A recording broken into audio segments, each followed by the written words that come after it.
Bem-vindos. A nossa apresentação de hoje é sobre a Revolução Industrial.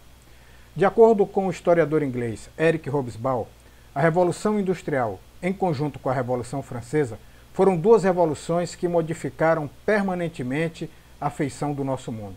Hoje nós iremos voltar o nosso estudo à Revolução Industrial. Automóvel, lâmpada, plástico, computador, televisão, geladeira. Você sabe dizer o que todos esses produtos têm em comum? Há pelo menos duas características.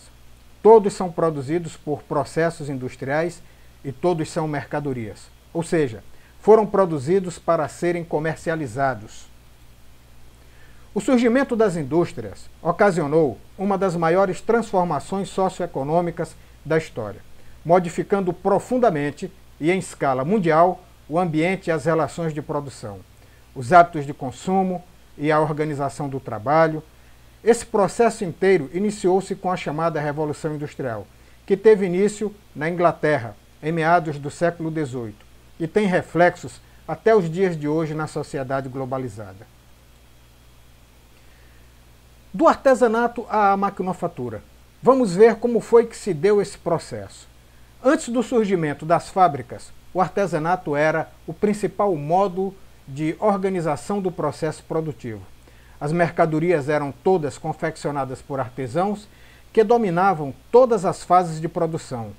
Esses artesãos compravam a matéria-prima, fabricavam o produto e o vendiam. Além disso, eles tinham autonomia para determinar o tempo e o ritmo do seu próprio trabalho.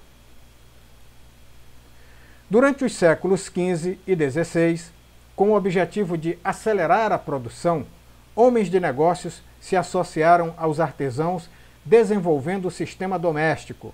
Nele, o artesão recebia a matéria-prima e se comprometia a produzir e a entregar a mercadoria em um determinado prazo para o empresário. Empresário esse que ficava encarregado de vender esta mercadoria. Nesse sistema, o artesão ainda tinha o controle sobre todo o processo de produção. Ele ainda era dono do seu horário. Mas o artesão deixava de ser o responsável agora pela aquisição da matéria-prima e perdia assim também o contato direto com o consumidor.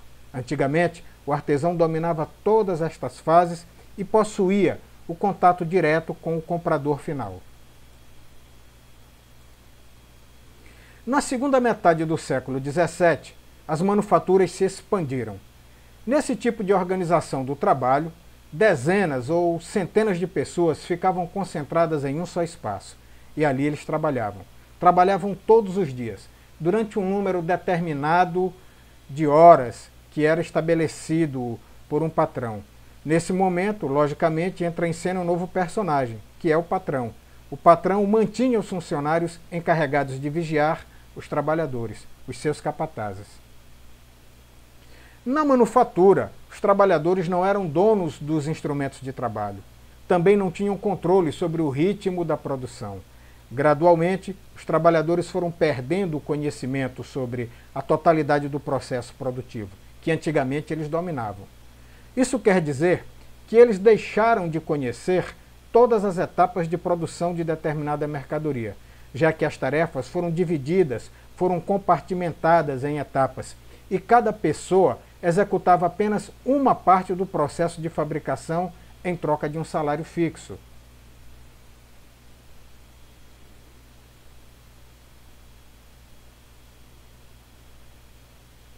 Vamos ver como se deu o processo de mecanização da indústria. Na segunda metade do século XVIII, com a Revolução Industrial, a manufatura foi substituída pela maquinofatura, a mão sendo substituída pela máquina. Os motores a vapor foram aperfeiçoados por James Watt, um engenheiro inglês, no ano de 1769. A partir daí começaram a mover as máquinas, aumentando a velocidade da produção e a qualidade dos produtos. As principais tarefas do trabalhador passaram a ser alimentar a máquina, controlar a sua velocidade e zelar pela sua manutenção.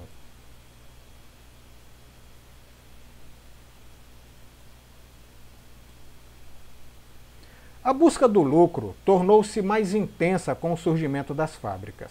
A concorrência levou os industriais a investir na melhoria técnica da produção e também no uso de novas fontes de energia. O tear mecânico, criado em 1785, deu início à mecanização da tecelagem e também à aplicação do motor a vapor na indústria têxtil. A invenção do barco a vapor, ocorrida em 1787, e a inauguração da primeira ferrovia em 1825, possibilitaram o transporte de um volume muito maior de mercadorias. Aqui nesse slide nós temos uma imagem do tear mecânico, que vocês podem vislumbrar aqui. Foi um grande invento que fez com que a indústria têxtil ela se expandisse. Tá? A indústria têxtil, a partir da invenção do tear mecânico, ela se tornou muito mais pujante.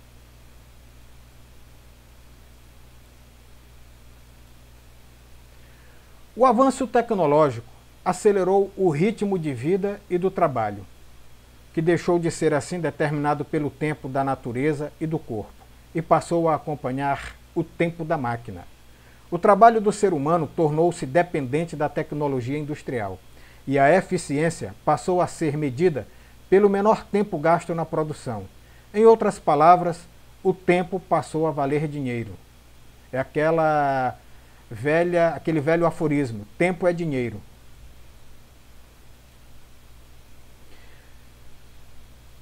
Com o advento da industrialização, vai surgir uma nova classe, uma classe chamada burguesa. A burguesia é uma classe social formada pelos proprietários das fábricas, das máquinas, dos bancos, do comércio, das redes de transporte e das empresas agrícolas. O termo burguesia tem origem em burgo. Os burgos eram aglomerados urbanos da Idade Média, cujos habitantes se dedicavam ao comércio e ao artesanato. A partir do século XVIII, a burguesia impôs cada vez mais seu domínio sobre a sociedade. Tempo é dinheiro, energia é dinheiro, resultados é dinheiro. Tempo é dinheiro, energia é dinheiro, resultados é dinheiro. Este passou a ser o mantra da burguesia e desta nova sociedade que estava surgindo, a sociedade industrial.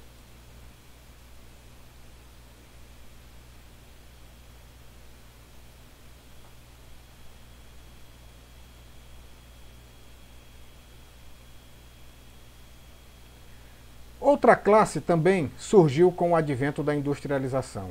Falamos da burguesia, que são, melhor dizendo, os detentores dos meios de produção, mas vamos falar agora do proletariado. Proletariado é uma classe social composta do operariado que vive do salário que recebe. Ou seja, aquele que vende a única coisa que possui, que é a sua força de trabalho. Como não tem meios para sobreviver por conta própria, aquilo que eu falei, o proletariado vende a sua força de trabalho para o patrão, em troca de um salário.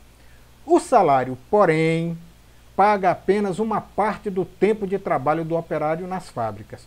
O restante do tempo é apropriado pelo patrão. Este salário ele não corresponde a todo o tempo em que o operário ele trabalha para um patrão. Esse tempo paga apenas melhor dizendo, esse trabalho paga apenas uma parte, uma fração desse tempo em que o operário está vendendo a sua força de trabalho para o burguês, para o patrão.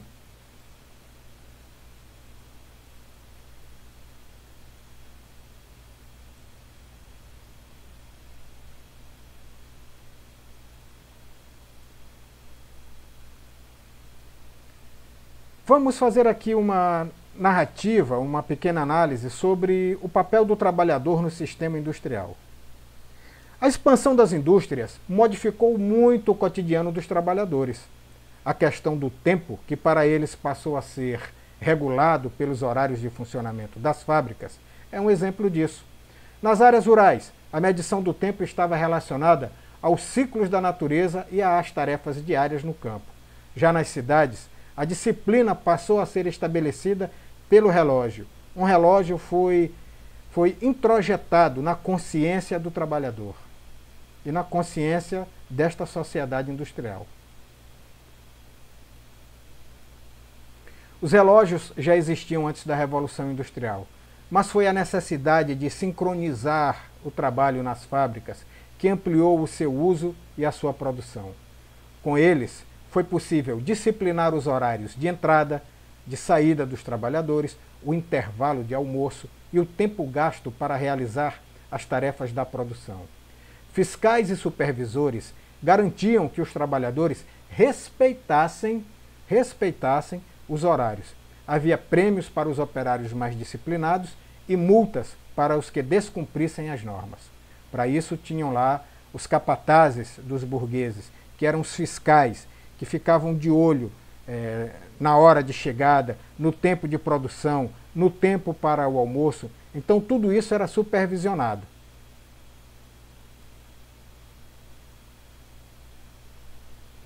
Estes operários, eles tiveram uma vida muito difícil. O primeiro país do mundo a se industrializar foi a Inglaterra. A Inglaterra se tornou também um império muito poderoso, muito forte. Dizia-se até que a Inglaterra era o império que nunca dormia, onde o sol nunca se punha, porque dominava várias áreas do globo terrestre. Muitas pessoas que trabalhavam como operários tiveram uma vida miserável, uma vida terrível, uma vida drástica, com o seu dia a dia cheio de misérias, doenças, infortúnios de forma geral, enquanto uma minoria, os burgueses, o establishment, o status quo da Inglaterra, tinha uma vida faustuosa, tinha uma vida cheia de regalos, de muita riqueza. Enquanto isso, em contraste, o trabalhador, o operário, levava uma existência miserável, em todos os sentidos. A valorização do tempo, por meio do surgimento da ideia de um tempo útil, que era dedicado ao trabalho e ao ganho do dinheiro, colaborou para a configuração de uma nova moral, que justificava, inclusive, a perseguição policial aos desocupados. E quanto à moradia dos trabalhadores? A maior parte das casas operárias se localizava próximo às fábricas e era construída pelos próprios empregadores e alugadas aos trabalhadores. Em geral, essas moradias abrigavam um grande número de pessoas que muitas vezes se amontoavam para dormir. Não existia rede de esgoto, os banheiros eram fossas, ficavam fora da casa e exalavam um odor horrível, um mau cheiro horrível.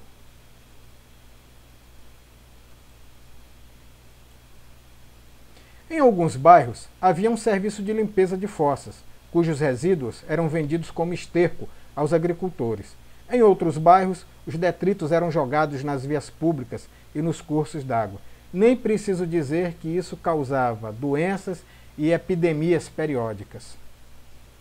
A água era fornecida em bicas, poços e fontes públicas que eram espalhados pela cidade, nos quais havia longas filas para obter um balde do precioso líquido. As péssimas condições propiciaram o surgimento de surtos de diversas doenças, como a cólera, a tuberculose também, que atingiam com frequência os trabalhadores e os membros das suas famílias.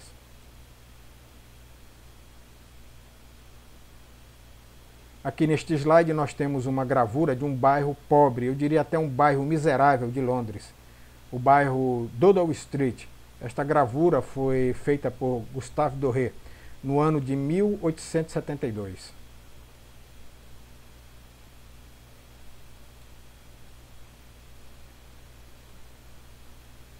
Esta industrialização trouxe junto consigo também os impactos ambientais. No início da Revolução Industrial, havia a crença de que os recursos naturais eram infinitos e estavam a serviço do ser humano.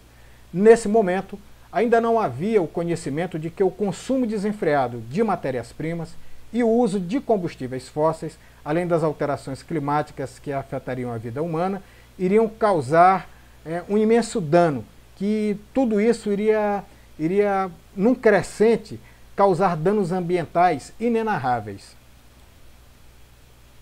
A atividade industrial de larga escala acarretou grandes impactos ambientais à Inglaterra. A instalação de fábricas levou à poluição das águas e do ar e à alteração do habitat de muitas espécies.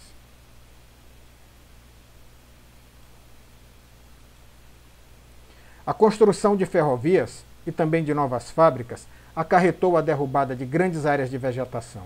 Além disso, a população dos grandes centros industriais cresceu desordenadamente e com isso vieram as mazelas, muitos problemas urbanos, como o acúmulo de lixo, o acúmulo de dejetos, o aumento da violência, as doenças que atingiam um maior número de pessoas que estavam ali concentradas em locais de existência miserável.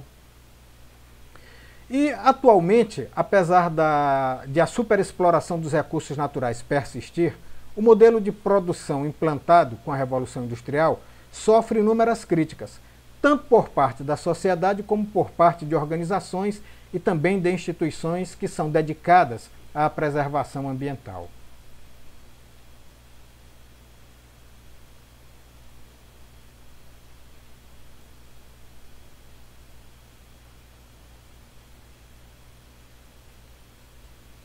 Assim nós chegamos ao fim da nossa apresentação. A todos vocês um forte abraço e até o nosso próximo encontro.